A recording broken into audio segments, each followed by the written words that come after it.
అలాంటి స్కీమ్కి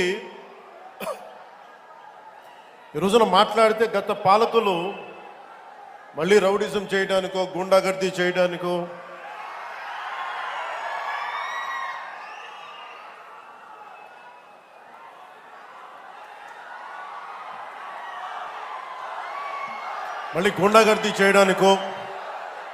రౌడిజం చేయడానికో అలాంటి భావన మళ్ళీ ఉంది. మీకు తెలుసు కదా, రౌడిజానికి గుండాలకి గుండాగర్దీలకి బయటపడితే మన రాజకీయాల్లోకి వస్తాం. కేసులు పెడతాం, వస్తే 29లో మేము అంతు చూస్తామంటే మీరు రావాలి కదా. మీరు ఎలా వస్తారో మేము చూస్తాం.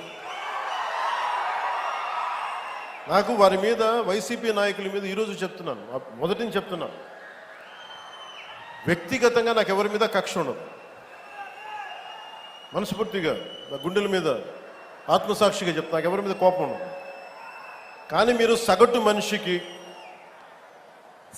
మనిషిలో, ఈ దేశంలో ఉన్న సగటు మనిషికి, సగటు మధ్యతరగతి మనిషికి, సగటు రైతుకి, సగటు యువకుడికి, సగటు యువతకి మీరు కనుక భయభ్రాంతుల్ని క్రియేట్ చేస్తే దాన్ని ఎదుర్కొనే కదా ఇక్కడ దాకా వచ్చాం. మీకు 151 సీట్లు వచ్చినప్పుడు కదా, నేను 2 చోట్ల ఓడిపోయినప్పుడు కదా మేము ఎదుర్కొని బలంగా నిలబడింది. అంటే గుండెల్లో ఎంత దమ్ము ఉండాలి, రక్తంలో ఎంత వేడి ఉండాలి మీలాంటి వాళ్ళు తట్టుకోవాలంటే. నాకు తెలిసిన సినిమాల నుంచి వచ్చినవాడిని, సినిమాలో డైలాగులు చెప్పను నేను. కుత్తుకలు కోసేస్తాం, మిడకాయలు కోసేస్తాం అంటే కోయడానికి మేమేమన్నా చొక్కా ఇప్పి చూపిస్తామా?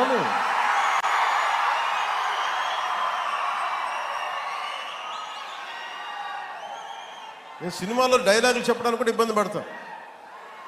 సింహం గడ్డం గీసుకుంది, మేము గడ్డం గీసుకోలేదు. ఇది సరదాగా ఉంటాయి, మిమ్మల్ని చీరప్ చేయడానికో సరదాగా చేయడానికి. నిజంగా గడ్డం గీసుకుంటే దరిద్రంగా ఉంటుంది. చూడండి, ఆలోచించండి. స్నానం చేయకుండా, మట్టి కొట్టుకుంటా. అంటే ఇవన్నీ ఏంటంటే సినిమాల్లో చెప్పిన డైలాగులు.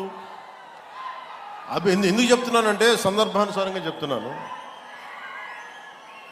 ఖచ్చితంగా మీరు అద్భుతమైన పాలన చేసి కనుక ఉండుంటే మీరు 11 సీట్లకు వచ్చేవాళ్ళు కాదు. మీరు అంటే ఇది రెలవెంట్ కాబట్టి చెప్తున్నా. ఇది కక్ష తీర్చుకునే ప్రభుత్వం కాదు. ఇది తప్పులు చేస్తే శిక్షించే ప్రభుత్వం ఇది. అలాంటిది అంటే ఇది ఎందుకు చెప్తున్నానంటే మీకు వినండి, మళ్ళీ అరవండి. మీ ఉత్సాహాన్ని కాదని మీరు వినండి. అంటే మీరు అరుపులు అరుచుకుంటూ వెళ్ళిపోతున్నారు, వాళ్ళేమో బెదిరిస్తామన్నారు, కోస్తామంటున్నారు. మళ్ళీ మీ ఎర్ర జెండా శక్తి తెలియదు వాళ్ళకి. మీ గుండెల్లో ఉన్న ఆ వేడి రక్తం గురించి తెలియదు వాళ్ళకి. అంటే కడుపు కాలి ఉన్నవాడికి కష్టపడి పనిచేద్దాం అనుకున్నా మళ్ళీ తిరిగి కోపం తెప్పించుకోండి. పని చేసుకుని తల ఉంచుకొని పని చేసుకుంటూ వెళ్ళిపోతున్నాం. నిజంగా 11 సీట్లు వచ్చిన ఆ పార్టీగా మేము గౌరవిస్తున్నాం. ఈ ప్రభుత్వం గౌరవ ముఖ్యమంత్రి శ్రీ నారా చంద్రబాబు నాయుడు గారి నాయకత్వంలో ఉన్న ఎన్డీఏ కూటమి నడుపుతున్న ఈ ప్రభుత్వంలో తప్పులుంటే ఖచ్చితంగా చెప్పండి. ఖచ్చితంగా చెప్తే మేము సరిదిద్దుకుంటాం, లేదా వివరణిస్తాం. అంతేగాని మేము కుత్తుకులు కోసేస్తాం, రంపాలు తెస్తాం, రంపాలు పెట్టి కుత్తుకులు కోస్తామంటే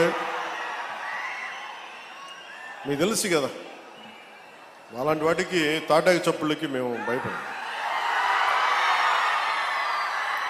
సో జల్ జీవన్ మిషన్కి 2019 నుంచి 2024కి నరేంద్ర మోదీ గారి ఆధ్వర్యంలో నాయకత్వంలో ఉన్న కేంద్ర ప్రభుత్వం మన రాష్ట్రానికి 26,000 కోట్ల రూపాయలు శాంక్షన్ చేసింది, మనకి ఖర్చు పెట్టమని.